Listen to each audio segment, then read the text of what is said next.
Muy bien. Hoy nos toca también lectura. Sí, historia.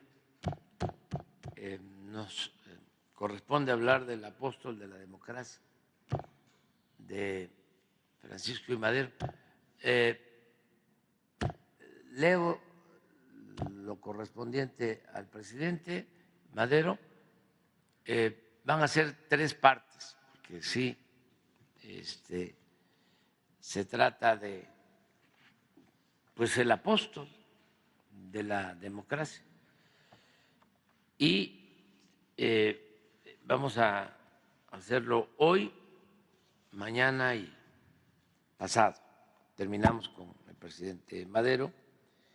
Esto es muy importante porque hay muchas enseñanzas en la historia. El mejor ejemplo de humanismo y bondad lo encontramos en Francisco I. Madero. Él, al igual que Simón Bolívar, pertenecía a una familia rica de alcurnia, pero igual que el libertador Bolívar, además de su buen corazón, fue tomando conciencia de la realidad gracias a la educación y de la mano de sus maestros. Esto es muy importante. Una persona puede venir de una familia acomodada, con un pensamiento conservador, pero el estudio le da motivos, razones para pensar y actuar en favor de los demás.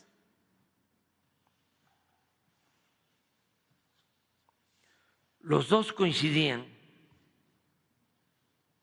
Bolívar y Madero, en el principio según el cual para ser justos es necesario ser libres.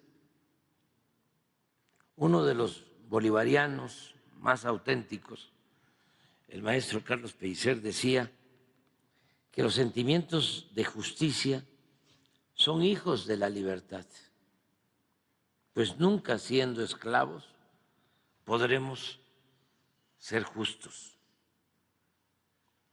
La vida y obra de Madero es enseñanza pura en el ejercicio del noble oficio de la política.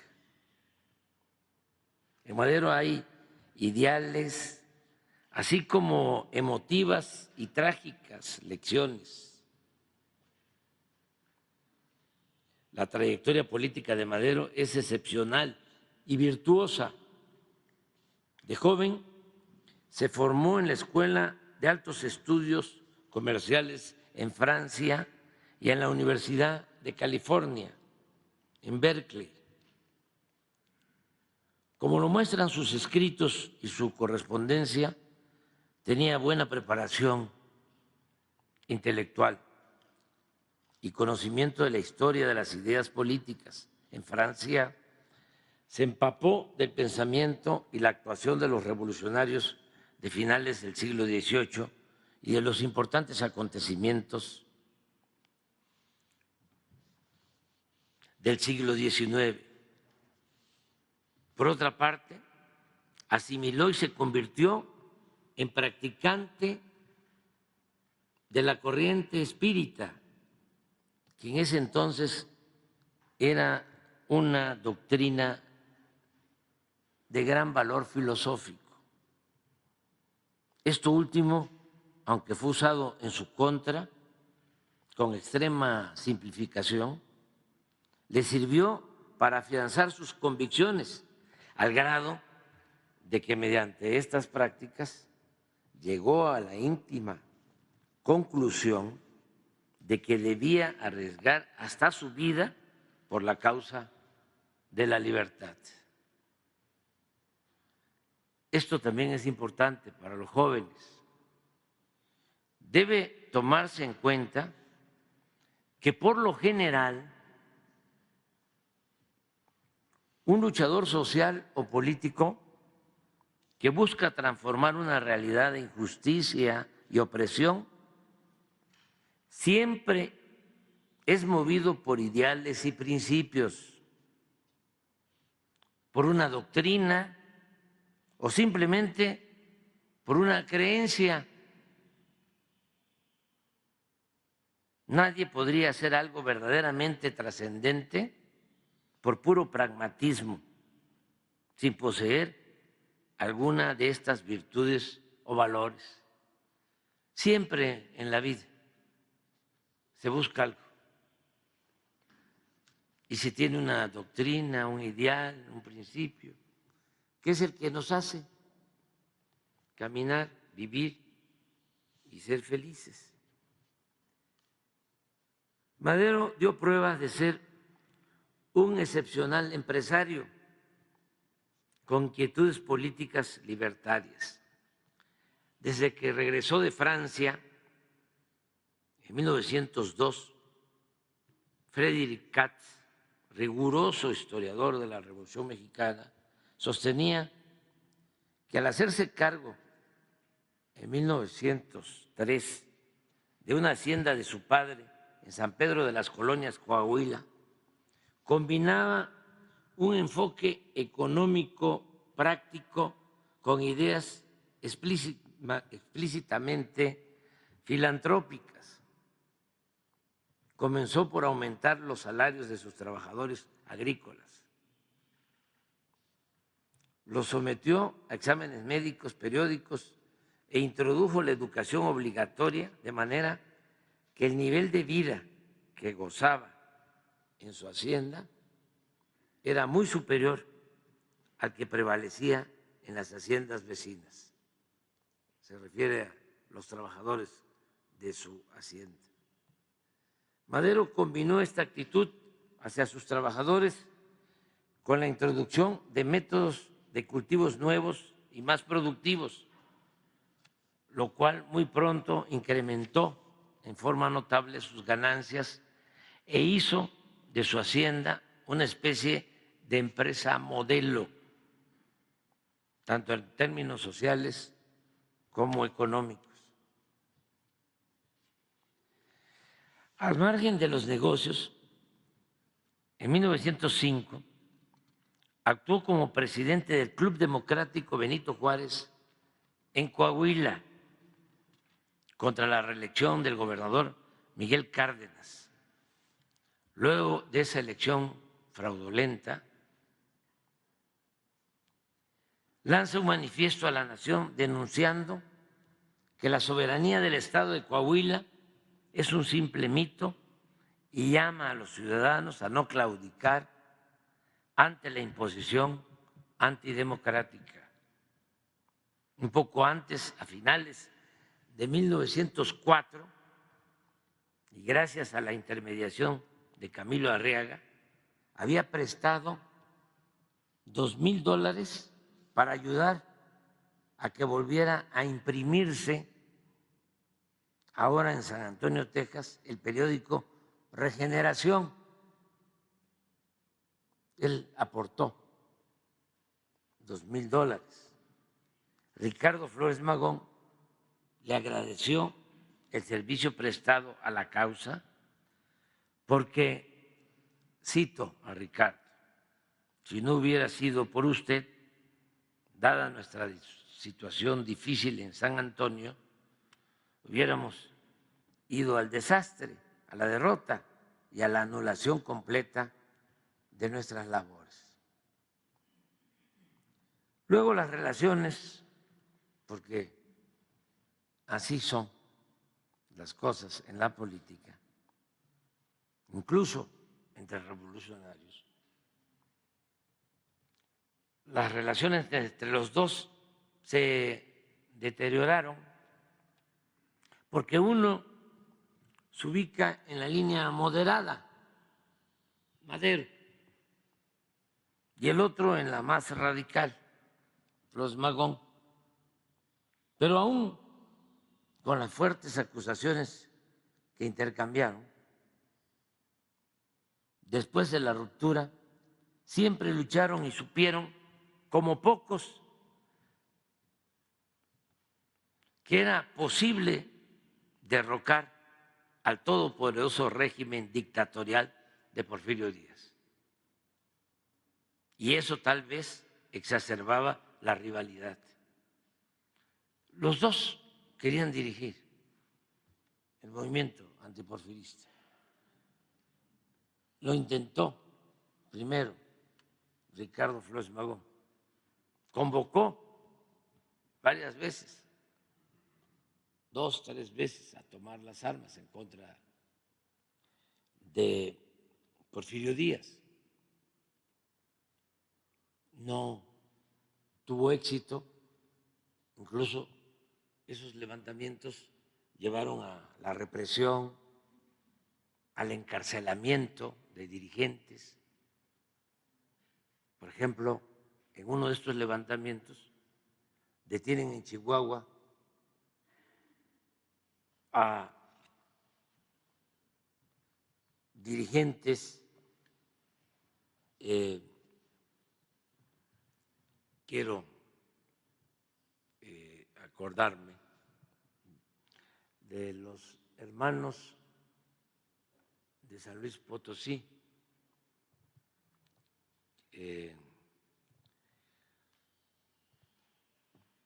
¿cómo se apellida? No, sí, Camilo y Ponciano, pero Juan Saravia. Detienen a Juan Saravia y es importantísima la anécdota, porque lo llevan a Chihuahua, esto como 1906, y lo juzgan como se acostumbraba antes en el Teatro Juárez de Chihuahua. Invitan a la gente que quería presenciar el juicio y está Juan Saravia, extraordinario escritor, había elaborado el Plan Liberal de 1906 con Ricardo, que es un plan extraordinario, fundacional, que debería leerse, porque ahí están los principios, incluso ahí está la propuesta económica para la transformación de nuestro país, todavía válida, la estamos aplicando nosotros, porque en ese plan se dice que hay que fortalecer el mercado interno y hay que procurar que la gente humilde, pobre, tenga ingresos suficientes para consumir, porque cuando el pobre no tiene más que para lo indispensable y a veces ni siquiera para eso, todo se ruina, no progresa el comercio ni la industria, nada. Entonces, ellos plantean fortalecer el consumo interno, que es lo que estamos haciendo nosotros, que la gente tenga ingresos para consumir no solo lo básico, y así se beneficia el comercio, se beneficia la industria, y hay prosperidad y bienestar. Pero en ese plan está muy bien descrito esto que estoy planteando. Bueno, el caso es que van a juzgar a Juan Saravia y llega muy prepotente el gobernador de Chihuahua, Enrique Krill, y su suegro, Terrazas, Luis Terrazas. Llegan los dos, Luis Terrazas y Enrique Krill. Y le dice Enrique Krill a Juan Saravia: de modo que usted es el bandido de Juan Saravia. No, señor, yo no soy un bandido. Los bandidos son otros. Y está toda la gente ahí. ¿Y quiénes son los bandidos? Enrique Krill, Luis Terrazas y Porfirio Díaz. Y ahí se acabó el juicio. Y en tren a Juan Saravia hasta Veracruz, a la cárcel de San Juan de Ulúa. Estuvo 5 años preso en San Juan de Ulúa y es liberado cuando triunfa la Revolución Maderista. Bueno, cierro el paréntesis.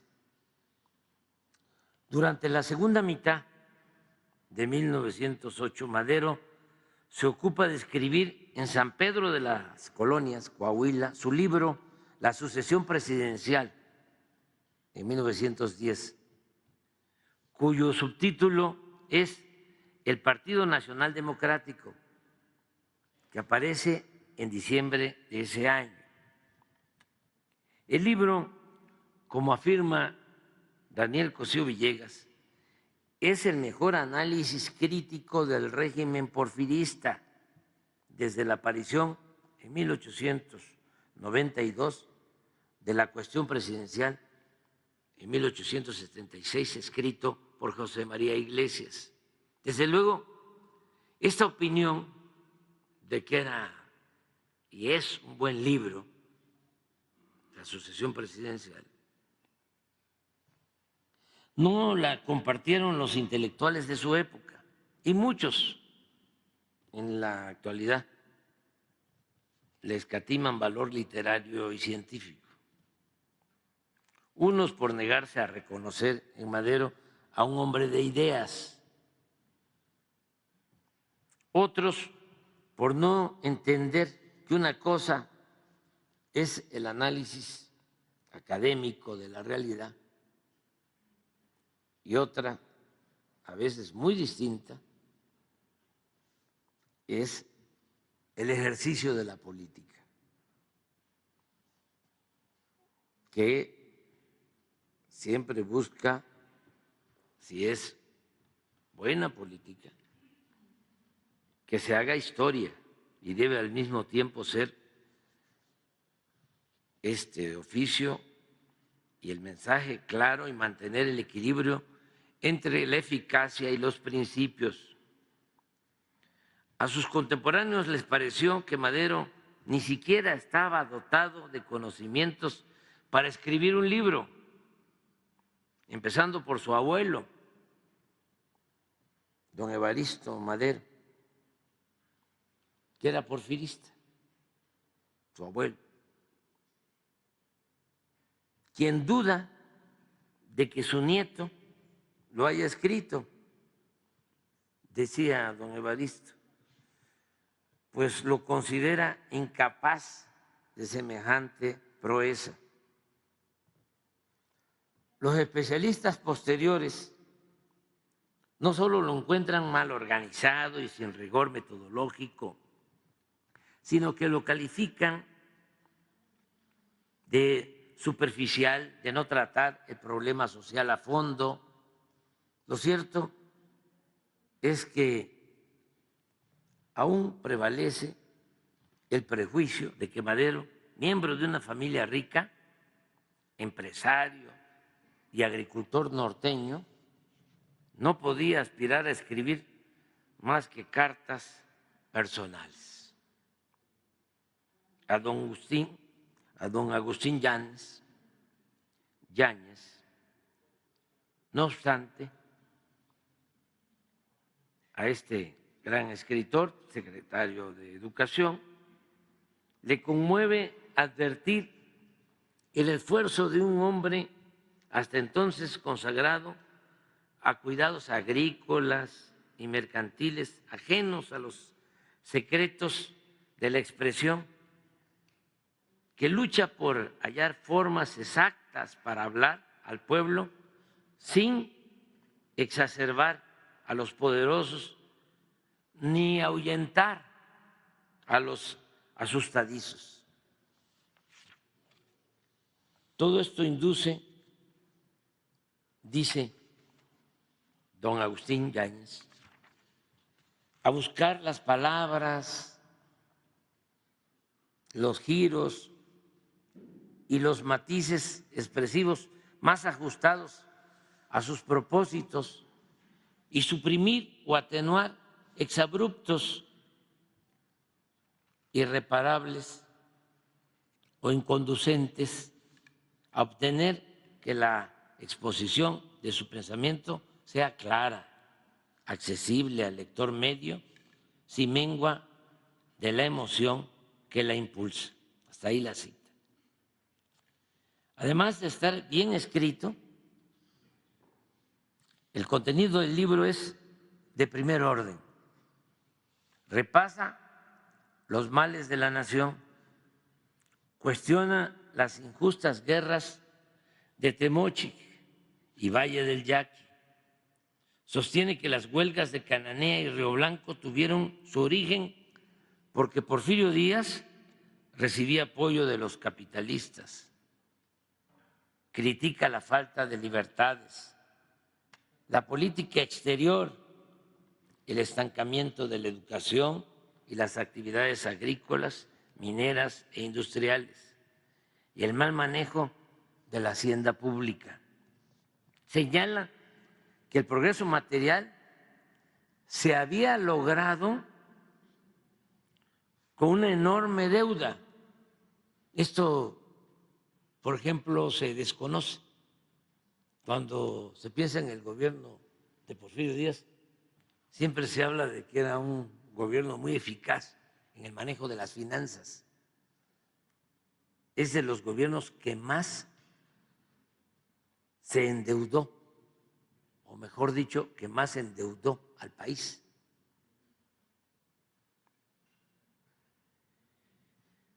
Señala que el progreso material se había logrado con una enorme deuda, lo cito, con un pasivo aterrador.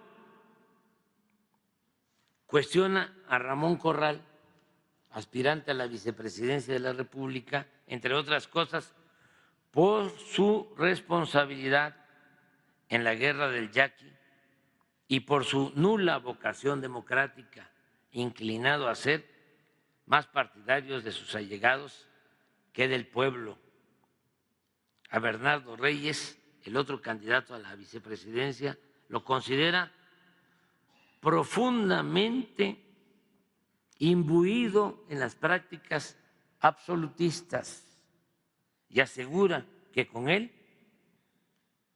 en lugar de Díaz, habría en México un régimen del sable, más fiero y pesado que el porfirista. Al posicionarse como líder indiscutible del movimiento antirreeleccionista, Madero garantiza que en la primera etapa del proceso revolucionario para regenerar a México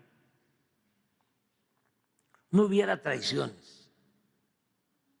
Madero cayó del cielo. Era el dirigente que se necesitaba para acabar con el régimen autoritario y dictatorial de Porfirio Díaz. Con él se garantizaba que no hubiese traiciones que frustraran el propósito central de derrocar al régimen. Él podría tener, como a la postre se vio, la obstinación de creer que bastaba dar libertad al pueblo para que se resolvieran los grandes problemas nacionales. Decía, con la pura libertad se resuelven los problemas. Y se requiere la libertad, pero también la justicia social. Pero esta concepción en nada le resta mérito de haber sido un hombre honesto y de firmes convicciones democráticas, capaz de resistir las tentaciones del poder, a diferencia de otros políticos opositores que no dejaban de insistir en llegar a un acuerdo con Porfirio Díaz, y no para lograr la transición ordenada que convenía al país, sino para sacar provecho personal, es decir, para ocupar cargos públicos.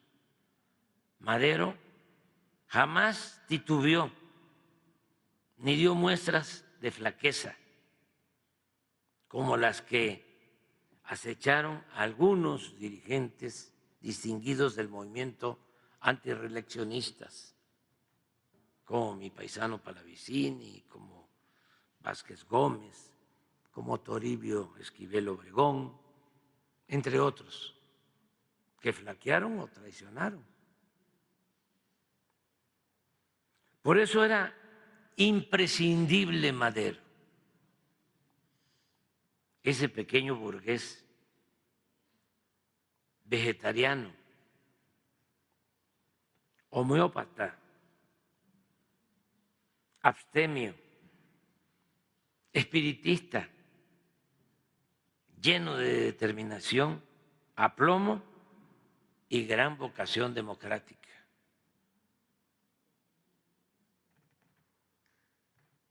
El 15 de abril de 1910, a la convención del Partido Antirreeleccionista, 200 delegados de todo el país eligen de manera democrática a Francisco I. Madero como candidato a la presidencia y a Francisco Vázquez Gómez a la vicepresidencia.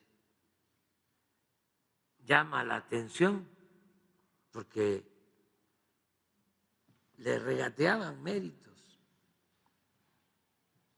que en su crónica de lo sucedido y después de explicar las características de los posibles candidatos, Roque Estrada viera a Ezequiel Obregón como el más intelectual, el más observador, el más prestigiado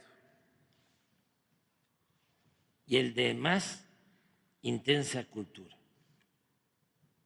aunque sin dinamismo, mientras Madero le parecía un verdadero hombre de acción que, sin embargo, exhibíase sentimental, no cerebral. El hombre guiado más por las emociones que por las ideas. Poco después, también de manera peyorativa, el abuelo de Madero, don Evaristo, se disculpa con Porfirio Díaz porque a su nieto Francisco se le había metido en la cabeza involucrarse en la alta política, aconsejado, esto lo dice el abuelo, por los espíritus, pues es espiritista, con lo cual queda dicho todo, causándonos a todos los familiares miles de molestias y contrariedades sin cuento. Pues bien, este personaje, Madero, incomprendido por propios y extraños, se dispuso a desempeñar el papel de David que enfrentó a Goliat. Hasta ahí le dejamos. Mañana le seguimos.